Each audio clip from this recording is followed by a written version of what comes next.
El Señor nos enseña también a través de diálogos que Él tuvo con muchas personas en su ministerio público. En este caso es un diálogo con enemigos del Señor que quieren ponerlo a prueba, que quieren ponerlo en dificultades, que le traen problemas para ver si la respuesta del Señor puede ser una respuesta que ellos utilicen en contra de Él. Pero es interesante porque todos esos diálogos del Señor nos iluminan y nos abren perspectivas nuevas para nuestra fe. Escuchemos con atención. Lectura del Santo Evangelio según San Lucas. Cuando Jesús estaba ya en Jerusalén, se le acercaron unos saduceos, los que dicen que no hay resurrección, y le presentaron el siguiente caso. Maestro, Moisés nos dejó escrito que si un hombre casado muere sin dejar hijos, el hermano del difunto debe casarse con la viuda para procurar descendencia a su hermano. Pues resulta que había 7 hermanos. El primero se casó, pero murió sin dejar hijos.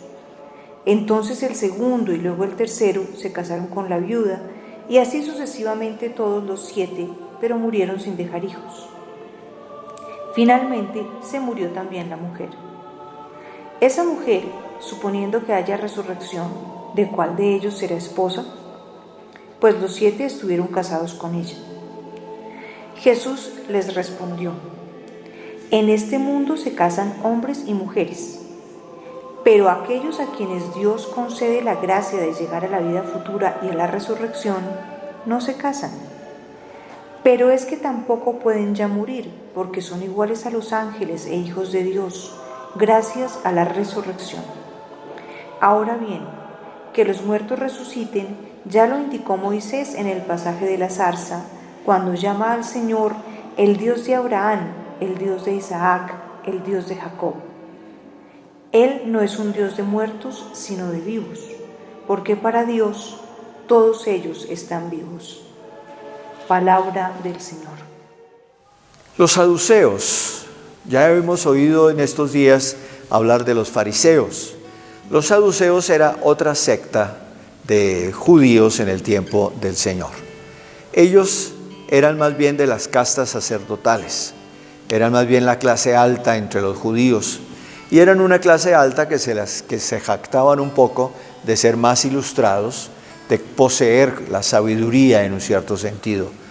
Y por lo tanto decían que no existían ni los ángeles ni la resurrección. Eso era como lo que los caracterizaba. En cambio los fariseos, que eran aquellos que se proponían cumplir la ley hasta el último detalle, sí creían en los ángeles y en la resurrección. Entonces los saduceos se acercan al Señor para ponerle un caso difícil, un caso en el cual aparentemente pues, no puede haber resurrección.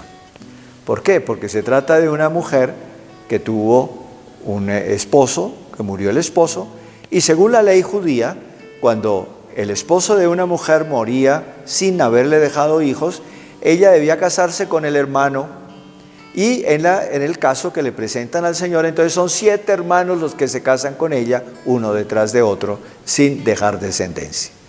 Entonces la pregunta es, bueno, y cuando resuciten, entonces, ¿cómo va a ser? ¿De quién va a ser mujer? Si fue mujer de 7, entonces, ¿cómo va a ser mujer? ¿De quién va a ser mujer? Es un caso, indudablemente, que tiene su trampa, y su trampa fuerte. Pero la respuesta del Señor es una respuesta muy clara.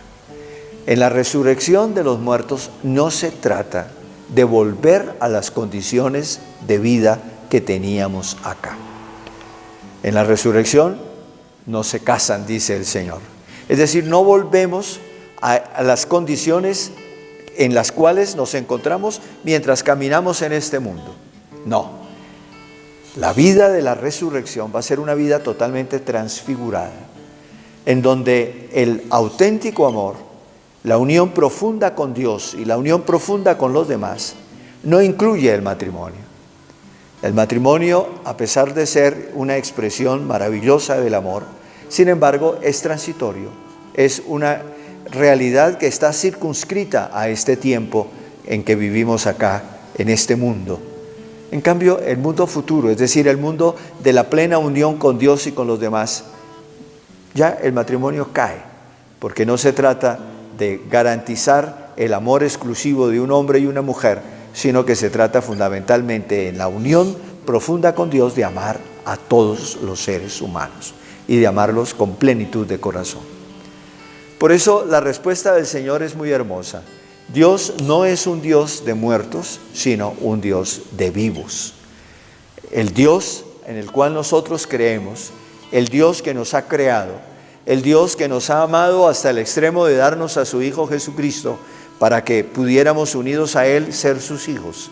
El Dios que nos llama a la plenitud de la vida más allá de la muerte, es el Dios de la vida. Es el Dios que posee la vida, que es la plenitud de la vida y que nos la participa a nosotros. Que nos la participa ya en el bautismo. Por eso desde el momento de nuestro bautismo empezamos a tener en nuestro corazón esa vida misma de Dios de una manera especial. Y a lo largo de toda nuestra vida tenemos que irla explicitando, especialmente a través del sacramento de la Eucaristía, en la cual nos unimos profundamente a Cristo muerto y resucitado por nosotros, comiendo su cuerpo, bebiendo su sangre, alimentándonos de su palabra, llenándonos de Él. En la medida en que vamos llenándonos de Dios, en esa misma medida, entonces, todas las instituciones de este mundo se llenarán de pleno sentido, pero también descubriremos que nuestra meta va más allá de este mundo, más allá de las condiciones de este mundo, y que se nos augura, se nos abre, se nos espera una plenitud de vida como tal vez no podemos imaginar, y que solamente cuando la vivamos en plenitud vamos a poder comprender de qué se trata. Pidamos al Señor que comprendamos esto, porque corremos un peligro. Estamos metidos dentro de este mundo, dentro de las circunstancias y los problemas del mundo, y entonces podemos perder la perspectiva de la vida futura. Hace poco hicieron una encuesta en México y le preguntaron a los católicos, a aquellos que respondían que eran católicos, les preguntaron: ¿y usted cree en la vida eterna? ¿Usted cree en la vida después de la muerte? Y apenas un 40% de los católicos encuestados respondió que sí creía en la vida eterna, en una vida después de la muerte. Cuando yo leí eso dije: entonces, ¿en qué creen? Realmente, porque si nos dice San Pablo que si creemos solamente para este mundo, entonces somos los más desgraciados de los hombres, porque realmente es solamente esa perspectiva de un futuro más allá de la muerte, esa perspectiva de la unión plena y total con Dios, la que puede dar sentido a muchas cosas en este mundo. Si perdemos esa perspectiva, este mundo también pierde sentido y pierde perspectiva, que es lo que desafortunadamente pasa con tanta frecuencia. Nos metemos tanto dentro del mundo que entonces se pierde el verdadero sentido de las cosas. Empezamos a absolutizarla cuando son relativas, empezamos a acapararlas cuando son transitorias, y por lo tanto nuestra vida se puede llenar de frustración tras frustración, porque nada de las realidades de este mundo puede llenar plenamente nuestro corazón. Y en cambio sí, el Señor nos llama a la plenitud del gozo, de la alegría, de la vida. La bendición de Dios Todopoderoso, Padre, Hijo y Espíritu Santo, descienda sobre ustedes y permanezca para siempre. Amén.